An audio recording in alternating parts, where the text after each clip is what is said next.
Queridos, ao percebermos a ligação tão bela, intrínseca, que há entre Deus Pai, Deus Filho, Deus Espírito Santo, desde a eternidade, pois os três se uniram no propósito de formar tudo o que vemos, de formar a terra e tudo o que nela há, além de uma unidade muito bonita, onde cada um tem sua função, a Trindade está unida, pois através de três naturezas diferentes que na história cada um entrou em um tempo determinado agindo, porém em essência os três sempre continuaram juntos. No Antigo Testamento Deus se revela e aí vem as teofanias do Senhor, do próprio Deus a se comunicar com o seu povo, ao impor limites, ao libertar nações. No Novo Testamento nós contemplamos a figura de Jesus Cristo dando continuidade, o holofote ligado a Jesus, e depois da sua ascensão, do momento que Jesus vai ao encontro de Deus nos céus, vem o Espírito Santo reinando dentro de nós, fazendo morada dentro de nós. Mas não foi por acaso que eles decidiram se unir e permanecem juntos unidos, pois nós temos um Deus que ama o coletivo, um Deus que de forma nenhuma viu que sozinho seria glorificado. Deus não necessita de nós, mas coube a Ele dar origem ao homem e constituiu o homem dentro de uma família. Começou com o homem, mas viu que ele não estava tão feliz, e aí através do relato do início da humanidade, na figura de Adão e Eva, nós vemos sempre o coletivo de Deus continuando, e aí dando continuidade, passando de uma geração para outra geração. Mas em todos os retratos familiares que a Bíblia nos revela, existem sim a bênção de levarem o título de projeto de Deus. Mas todas as famílias também sofrem grandes lutas, grandes perseguições. E se por acaso houver alguma família aqui que não tem problemas, eu tenho um convite muito especial para você. Tem um quarto na minha casa te esperando. Eu quero você na minha casa.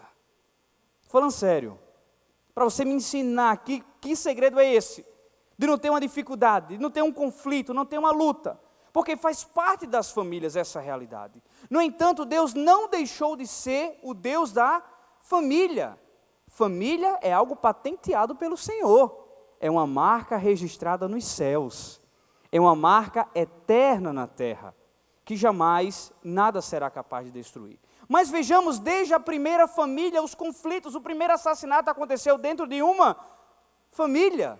Caim matou Abel, um irmão matou o outro, sabe? E aí nós poderíamos ver que também dentro de uma família aconteceu algo inexplicável, que foi o início de uma história de um povo separado por Deus, que viesse a convergir em Jesus, o nosso Salvador, que foi a família de Abraão e de Sara, que de forma milagrosa, Deus concede àquela mulher estéril a bênção de ser mãe, e uma descendência vinda aí por diante. Foi através de uma família, foi uma família, aliás, que teve que ser chamada de louca, porque o chefe do lar disse: vamos construir uma arca gigante, vamos colocar uma espécie de cada animal dentro, e através de muitos dias e muitas noites sobrevirão chuvas fortes sobre a terra, inundará toda a terra, não existirá mais vida nenhuma aqui, a não ser dos animais aquáticos que já estariam sobrevivendo na própria água. E assim Noé fez. Meus amados irmãos, nós podemos sim ter uma família para a glória de Deus, e é sobre isso que eu quero falar com vocês. Mas Deus também achou por bem levantar famílias para ocuparem cargos de confiança no meio escolhido por Deus para se revelar ao seu povo, que foi o próprio tabernáculo.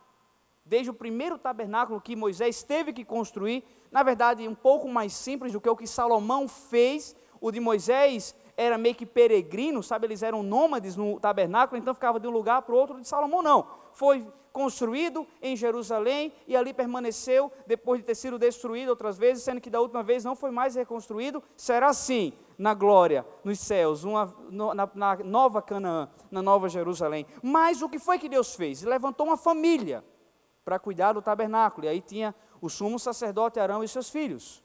quando a arca, que era a presença de Deus, que ficava no Santo dos Santos, tinha que passar de cidade em cidade, mudar de local, os levitas, que eram as pessoas que adoravam ao Senhor, iam cantando, iam adorando a Deus, e Deus também levantou uma família para cuidar da adoração, tanto no tabernáculo, quanto nas viagens da arca, e foi a família de Asaf.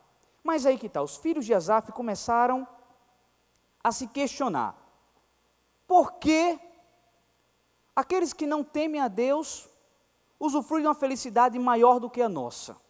Nós lutamos tanto, nós sofremos tanto. Começaram a se questionar, por que aqueles que não fazem as coisas certas são mais ricos do que os que fazem as coisas lícitas? Começaram a se questionar, talvez, por que a família daquela pessoa que não vai à igreja, que não tem um relacionamento com Deus, não enfrenta enfermidades tão sérias, enquanto que a minha é uma atrás da outra. E eles começaram numa crise terrível, ao ponto de contaminar o próprio Asaf.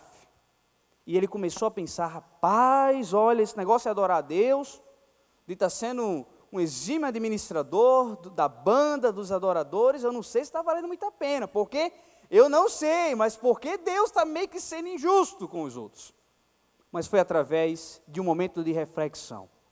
Asaf chamou os seus filhos e disse, uma vez por toda, exercemos a nossa fé no Senhor, e nós precisamos acreditar nele continuamente. Ele abençoa quem ele quiser, ele pode livrar quem ele quiser, mas uma coisa nós precisamos ter por convicção, o nosso Deus é fiel e não irá nos abandonar. E aí que está, Asaf se levanta como um remanescente naquela casa, naquela família. Deus quer contar apenas com um familiar remanescente, com apenas um familiar que pague o preço para conceder o milagre e realizar poderosamente o que precisa, amém, igreja? Então é por isso que nós precisamos estar em posição, e nós iremos ler um dos salmos escrito por Asaf pela família dele, depois dessa reflexão. Será Deus injusto ou não? Por que essas questões de injustiça? Por que ímpios, pessoas que não temem a Deus, serem bem-sucedidas? Enfim, chegando à realidade que Deus é um Deus poderoso, e que Ele nos sustenta, e usa o sofrimento, a morte, ou seja o que for, para glorificar o seu santo nome, nós precisamos aprender que as lutas são meios pedagógicos de Deus, as tribulações são meios educativos de Deus, para nos ensinar a esperar e confiar mais nele, amém? Abra sua Bíblia agora no livro de Salmos, capítulo 73, do versículo 23 ao versículo 28, o salmo feito, uma canção na verdade, escrita por Asaf e os seus filhos, depois de reconhecerem que toda a concepção, entendam meus irmãos, toda justiça humana por si só é corrompida, porque nós somos tendenciosos. Acontece mal com outras pessoas, a gente fica um pouquinho triste, acontece com a nossa, nós ficamos arrasados. Acontece na casa do outro, a gente fica, rapaz, será que foi pecado? Acontece na nossa, Deus, estou revoltado contigo. Então, por natureza, nós somos corruptos. Nossa justiça própria já é corrompida. Então, como foi que eles conseguiram entender a divindade de Deus que está acima? Versículo 23, contudo, sempre estou contigo, tomas a minha mão direita e me sustens. Tu me diriges com teu conselho, e depois me receberás com honras. A quem tenho nos céus senão a ti? E na terra, nada mais desejo além de estar junto a ti. O meu corpo e o meu coração poderão fraquejar, mas Deus é a força do meu coração e a minha herança para sempre. Os que te abandonam, sem dúvida, perecerão. Tu destrói todos os infiéis, mas para mim, bom é estar perto de Deus. Fiz do soberano Senhor o meu refúgio, proclamarei todos os teus feitos. Louvado seja o nome do Senhor. É essa canção, é essa adoração, é essa convicção que deve brotar dos nossos corações, porque senão nós iremos cair nesses questionamentos de injustiça. A linha é muito tênue. Será que Deus está sendo 100% justo? Será que Deus não está vendo esse sofrimento? Será que Deus não está vendo essa luta? Será que Deus não está atento a essa tribulação, quando na verdade houve a permissão dEle? Nada acontece sem Deus falar, eu permito que ocorra. Agora existe uma promessa que foi muito válida aos pais da igreja, entre eles a Martinho Lutero, quando diante do sofrimento de querer realizar uma reforma em prol de facilitar o conhecimento bíblico para todas as pessoas, a concepção de graça, uma graça que nos perdoa, e nada de estar comprando territórios no céu, ele começou a ser perseguido severamente, e tendo que se refugiar em um dos castelos da Alemanha, onde o frio trazia mais depressão, mais angústia, ele pôde se lembrar do apóstolo Paulo, e dia e noite e dia declarava: todas as coisas cooperam para o bem daqueles que amam a Deus. Quando nós entendemos que tudo coopera para Deus mostrar que Ele é bom, nós clamamos, nós nos quebrantamos, mas nós não desistimos. Quando nós cremos que Deus está acima para agir, que Ele só quer a nossa obediência, só quer que nos levantemos como atalaias, como os remanescentes, como aqueles que defendem a mensagem, diz: não, peraí, confiar em Deus não é opção. Na minha casa, o quesito confiar em Deus ou não confiar está fora de cogitação. Temos que confiar, temos que nos alegrar, temos que esperar. E eles chegaram à seguinte definição: primeiro, contudo, sempre estou contigo, tomas a minha mão direita e me sustém. Nós vivemos a era do relativismo. Pessoas amam hoje, dão juras de amor e no outro dia estão processando. Pessoas amam hoje, dizem: eu quero passar o final da minha vida com você, eu amo você, você é tudo para mim, toma decisões precipitadas e tudo mais. Depois está precisando tratar um ódio no seu coração. Pessoas decidem fazer, dedicar na sua vida aquele empreendedorismo e não pensa muito, não vê qual é as diretrizes do mercado, e diz: não, eu vou botar toda a minha força aqui, vou colocar todos os meus recursos aqui, vou arriscar, tem 90% de chance de dar errado, mas eu vou arriscar, dá errado e muda tudo. E nós vivemos esse relativismo interno também, e muitas vezes, queridos, estamos abandonando o único bem que temos, que é a única forma de agradar a Deus, a nossa fé, porque sem fé é impossível agradar a Deus. E como essa fé pode ser evidenciada? Através de evitarmos decisões precipitadas. Quando eu paro para refletir, quando eu paro para pensar, quando eu digo: Senhor, peraí, não tem nenhuma solução, mas tudo está no controle das tuas mãos. Senhor, olha, eu estou aqui, estou contigo, o Senhor está com a minha mão direita me sustentando, então, Pai, eu vou descansar, eu vou obedecer, eu vou adiante, eu não vou ser paralisado. Quantos decidem declarar que estarão com o Senhor e que Ele irá te sustentar e te levar adiante nessa noite aqui nesse lugar? Pois Deus precisa só de um para realizar grandes coisas em sua família. Porque quem começou a plantar isso no coração foi Asaf. Ele não começou a pensar: Deus, meus filhos precisam estar contigo. Ele queria, claro, que pai não quer? Que cônjuge não quer? Que filho não quer que seu pai esteja com o Senhor? Mas comece você primeiro estando com o Senhor. Comece você primeiro estando junto de Deus, contando com Deus. E aí ele traz o segundo princípio. O primeiro princípio é que famílias felizes precisam pelo menos de um familiar que pague o preço, esteja contando com Deus, esteja com o Senhor. Segundo princípio, quando ele fala: tu me diriges com o teu conselho e depois me receberás com honras, algo inexplicável para o nosso Deus, diante de todos os seus atributos, diante de todas as suas características, Ele é um único que domina a sabedoria, porque a sabedoria surge do seu coração. Deus é o dono da sabedoria. E o que é sabedoria, meu irmão? É você receber do Senhor uma orientação que tem 100% de chance de dar certo, que tem 100% de chance de glorificar o nome do Senhor. E quando nós obedecemos a Deus, nós somos perseguidos, é bem verdade. Mas como fala aqui adiante, Ele nos honra no final, Ele nos abençoa, Ele chega junto. Mas aí que está: quanto do nosso tempo nós temos investido pedindo: Deus, me dá sabedoria. quanto você acha que Deus cobraria para te dar sabedoria? Pois eu tenho uma ótima notícia. Em Tiago ele diz que dá gratuitamente. Imagina o dono de todo o ouro, de toda a prata, o dono de todo o conhecimento, fazendo uma consultoria para você de graça, meu irmão. O dono daquele que sabe de tudo, que entende de forma exata o passado, o presente e o nosso futuro da mesma maneira, prestes a nos dar sabedoria. Então, meu irmão, não seja destruído diante das lutas, agindo com sabedoria.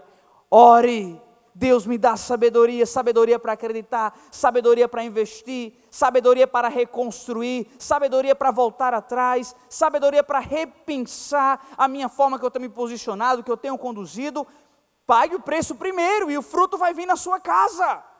Mas nós queremos que Deus saia transformando todo mundo. E nós não temos uma conversa clara com o Senhor, dizendo: Pai, começa primeiro comigo, Senhor. Começa primeiro a mudar o meu caráter. Começa primeiro a mudar o meu temperamento, Senhor. Começa primeiro a mudar a minha personalidade, Pai, para que eu me torne um instrumento Teu, mudando o coração dos outros. Assim que aquele homem de Deus agiu, Tu me diriges com Teu conselho, e depois me receberás com honras. O conselho do Senhor, seja o remanescente, seja alguém que se levanta em tua casa, para pagar o preço pela família. Isso já foi dito aqui, eu quero repetir. Entre a razão e o amor, escolha pelo amor, para que haja paz, para que haja crescimento, que Deus esteja falando ao teu coração, através dessa verdade. A quem tenho nos céus, senão a ti, e na terra, nada mais desejo, além de estar junto a ti. Pessoas se lamentam, dizendo: eu já tentei de tudo, já tentei conversar de todas as formas, agora só me resta pedir a Deus. Eu quero te relembrar que nós podemos contar com Ele em todos os momentos da nossa vida. Ele é a nossa dependência, nós precisamos depender dEle. Senhor, a quem tenho nos céus, senão a Ti, Pai? E quem é na terra que me dê consolo, senão a Ti, Senhor? Amém, igreja? Dependência no Senhor, 100% dependente de Deus, porque quando nós dependemos do Senhor, não há lugar para desespero. Quando nós dependemos do tempo do Senhor, não há lugar, sabe, para inseguranças. Senhor, eu estou dependente de Ti, Pai. E mesmo diante da incerteza gigantesca que eu tenho, da minha próxima hora, da minha próxima semana, do meu próximo ano, com o mesmo tamanho eu tenho de confiança, de que em Tuas mãos eu serei guiado a pastos verdejantes. Dependência no Senhor, não dependa de ninguém. Eu amo receber versículos por mensagem, eu amo receber uma ligação, mas tem hora que ninguém lembra de mim aqui na terra. Mas é aí que meu Deus vem e me enche como ninguém. São nessas horas, meu Deus, queria tanto conversar com minha mulher, mas ela está com tanto problema, eu levar mais problema para ela. Não vai dar certo. Aí eu lembro da oração em secreto, me ajoelho no quarto, abro o meu coração, Senhor, o céu se abre, a glória desce, o Senhor me ergue. Assim acontece conosco, amém, igreja? Depender apenas dEle. Você solteiro, não seja insensato ao ponto de condicionar sua felicidade ao fato de estar com alguém. Não seja insensato a esse ponto, não. Diga: Senhor, eu sou feliz porque minha alegria tem nome, Jesus Cristo. Jesus Cristo. Pessoas desesperadas, sabe, errando, se envolvendo com uma, com outra, errando, vacilando, só perdendo a honra. Só perdendo a honra, de quê? Não é de honra de ser eu não sei o quê, não, de que honra é essa? Deixa eu explicar. A honra de ser abençoado pelo Senhor. Ser honrado não é ter título não, porque a gente tem que ser escravo. Escravo do Senhor, literalmente, doulos. Essa palavra grega que fala aquele que não tem direito a nada, mas que está prontamente ali para obedecer ao Senhor dia e noite e dia. Amém, meus irmãos? Vamos estar pagando preço na nossa família, dependendo do Senhor. Aí ele fala aqui: o meu corpo e o meu coração poderão fraquejar, mas Deus é a força do meu coração e a minha herança para sempre. Queridos, quem fala para vocês é o maior pecador desse auditório, mas alguém que ama os recomeços com o Senhor. não está no mérito daquele quem peca, quem não peca, todos nós pecamos. Existem pecadores entre nós, mas nós precisamos ter um relacionamento de recomeço com o Senhor. E aquele que confessa e abandona o pecado, recebe de Deus misericórdia, recebe de Deus perdão. Asaf não deixou de errar, não. Os seus filhos muito menos, mas eles disseram, enquanto vida tivermos, vamos trazer o Senhor para a nossa família, para a nossa casa, para nosso lar, crendo que nós temos um Deus dos recomeços. Amém? Recomeçar com o Senhor, quando? Hoje. Hoje. Deus está disposto aqui a recomeçar conosco hoje, a conceder o perdão hoje, a conceder o renovo hoje. Se Deus apaga o nosso passado, é porque Ele nos dá literalmente uma folha em branco. Agora, pelo amor de Deus, vamos deixar a caneta nas mãos dEle, que possamos ser nós mesmos essa folha em branco. Amém, igreja? Então nós precisamos entender isso. Meu corpo e meu coração poderão fraquejar, com 100% de certeza, vai fraquejar. Vou errar, vou pecar, mas Senhor, quando eu caí em si, como o filho pródigo caiu naquele exato momento, eu irei entender que há um Pai que me espera de braços abertos, há um Deus que está me aguardando de braços abertos, para que nele eu seja renovado e aí continue para sempre. Deus é a força do meu coração e a minha herança para sempre. Jesus foi muito claro, porque devido, pelo menos a uma das grandes tribos, entre elas de Benjamim, irmão de José, filho de Jacó, eles eram grandes empreendedores, e o povo judeu, talvez não 100%, mas a grande maioria tem uma administração financeira muito interessante, que nos causa, assim, espanto. E muitos que seguiam Jesus estavam felizes pelos seus patrimônios. Muitos que seguiam Jesus estavam colocando sua felicidade em seus patrimônios. E quando Jesus falou, olha, cuidado, pois onde estiver o teu tesouro, ali estará o teu coração, é porque você será tendencioso a querer mais aquilo que é mais valioso para você. Ele está condenando as riquezas de forma nenhuma, mas Ele está dizendo que melhor do que qualquer coisa nessa vida é Jesus Cristo.